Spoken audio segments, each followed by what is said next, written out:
Hey, what is up everybody, and welcome back to another video. I am Portal Master Evan, or just PME.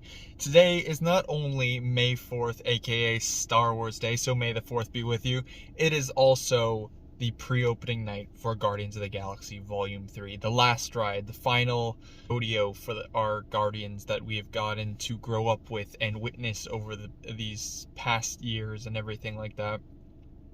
So I'm currently just sitting in the car at the very moment. I got to the theater early, so I'm just chilling out right now until I have to go in for my show time because I ended up getting here. Like I said, I got here a little bit early. Honestly, I'm just gonna give like what I hope, some pre-predictions, and then obviously I'll follow up later after I go see the movie and give some brief thoughts and everything. So, pre-prediction wise, that I want to say and I want to hope that come out of this movie is one, that it ends on a high note from everything I've read, from everything I've seen, from what friends have told me that I've already gone to see it. It is the perfect way to end a trilogy. James Gunn has crafted something truly special. So that I definitely want it to end on a high note. I know it's going to be emotional, so I really want it to be emotional, and I want it to hit the right notes and not be emotional and then humorous, but that perfect blend, which I know James Gunn knows how to handle. Um, I'm hoping there's not a lot of deaths. I'm hoping at most, in terms of deaths, is going to be either characters that we get to be shown that are from the past, and obviously they end up being dead or whatever. Obviously, I hope this specific villain, I hope he dies. And for our team, the Guardians, I'm hoping at least 1 to 2 of them go out in a blaze of glory. I have a feeling it's probably going to be Drax. I think he's going to be definitely one of them. And all of the marketing has pointed to Rocket being the one to die, but honestly, I think it's a subversion. I think Rocket might be one of the few to live. Besides Drax, I think Mantis might even bite the bullet because of what James Gunn did with the Guardians of the Galaxy holiday special, with crafting such a beautiful story of her telling Peter that they're siblings and everything like that, and that bond now that they have to be stripped away and ripped apart and everything like that. So I feel Mantis might bite the bullet. If not Mantis, which would be great, I don't want her to die. I can even see Peter going. We've gotten to see him grow from this scoundrel outlaw to this true leader of this team and everything like that. So like, even if like Peter Quill Star-Lord goes, I know it'll be a very emotional thing, but I don't think he's gonna go. I think for Marvel, he is too profitable, he's too marketable to go, and I can see him showing up in other projects. So I could definitely see definitely Drax, and definitely either Mantis or Rocket. But I feel like Disney and Marvel are pulling some subversion stuff with having Rocket be the one to go, because it seems like he might be the one to survive out of everybody. But so that's death wise. I'm hoping, with most people nowadays, all they want is cameos. All they want to see is like the next character show up in the next movie and everything like that. Which, you know, I can't say I'm not one of those kind of people. But if the cameo works for the story that is at hand, then it works for the story that is at hand. I know for a fact Sylvester Stallone's Guardians team is going to be in this. I've known about that for a very long time now. So if anything, I would like to see like maybe 1-2 characters we've seen in the past Guardians film, or even another character that's been a part of the MCU that we've seen the Guardians interact with show up. I think that would be really cool. But like I said, if the cameo works specifically to the story that is being told, then cool. I hope it, and knowing James Gunn, it's not going to be where he's going to shoehorn a cameo in there just to shoehorn a cameo in there.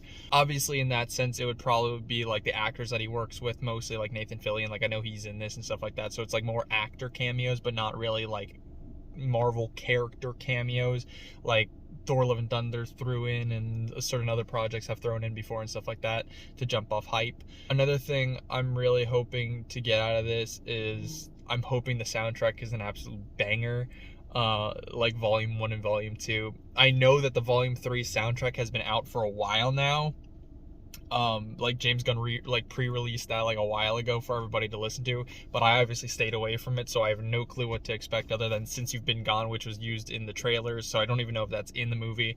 I'm hoping Come and Get Your Love, or Hooked on a Feeling play at some point in this to call all the way back to Guardians 1. But yeah, I have a feeling the soundtrack is going to be banger, knowing James Gunn and his taste of music and my taste of music. I think I'm going to love it no matter what. But honestly, in terms of like pre-predictions, I think that's about it that I can like think off the top of my head. I'm just hoping for great action. That's another one, great action. I'm hoping for really good scenes that don't need to piggyback off of like humor, like I said earlier, where it takes away from that like the dramaticness of a scene and stuff like that to just throw in a humorous joke or some crap like that. I hope that's not the case. But yeah, other than that, those are my pre-predictions before going in to see Guardians of the Galaxy Volume 3. So without further ado, I will see you guys after I watch the movie. So see you on the other side. 2 hours later.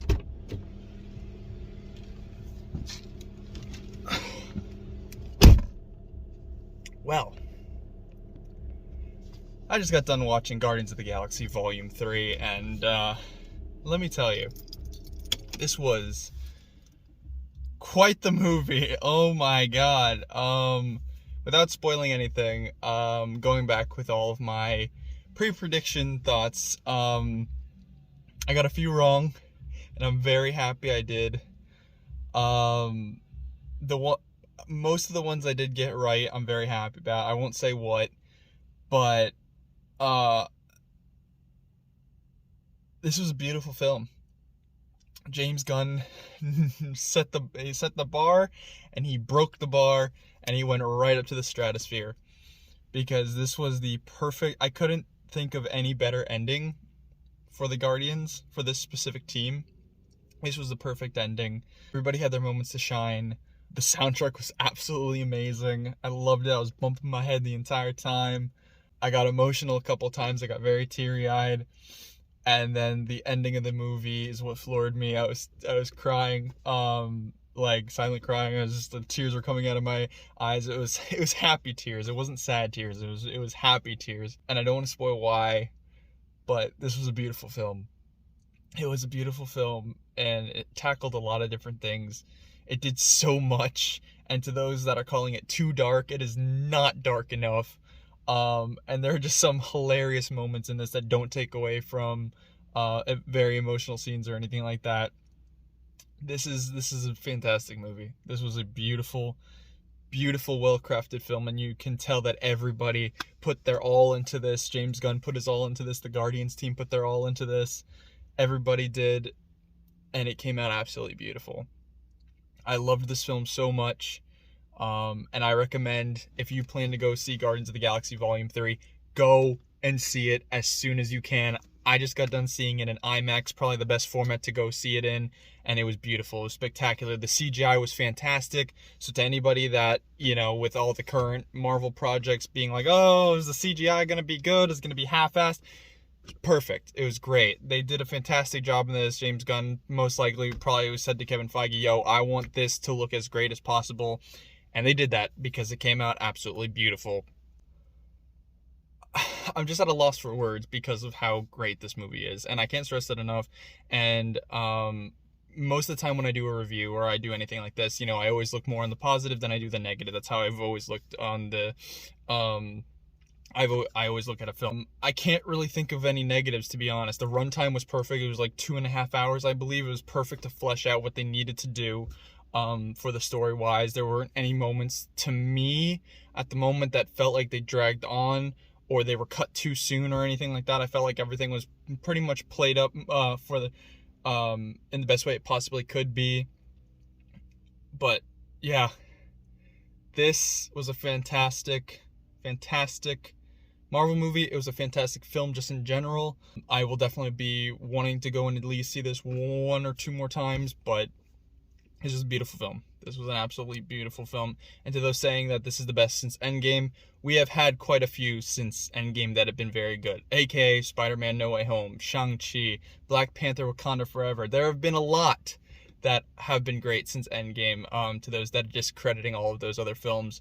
But this is amongst those. This was a beautiful, beautiful end piece to a 4-part chapter if you want to add the holiday special, and then if you want to add their appearances in Infinity War, Endgame, and Thor: Love and Thunder as well. But this was a beautiful movie. I cannot stress that enough. Go see Guardians of the Galaxy Volume 3, out now in all theaters. I might have some follow-up thoughts, maybe do like an actual full review with spoilers possibly, if you guys would like to see that. But anyways, this has been Poor Master Evan. If you liked this video, definitely leave a like, hit the subscribe button if you want to see more videos like this one, and hit that post notification bell so you don't miss out on all of those amazing videos that I have coming your way. But anyways, go see Guardians of the Galaxy Volume 3. I'll check you guys later. Peace out. Bye.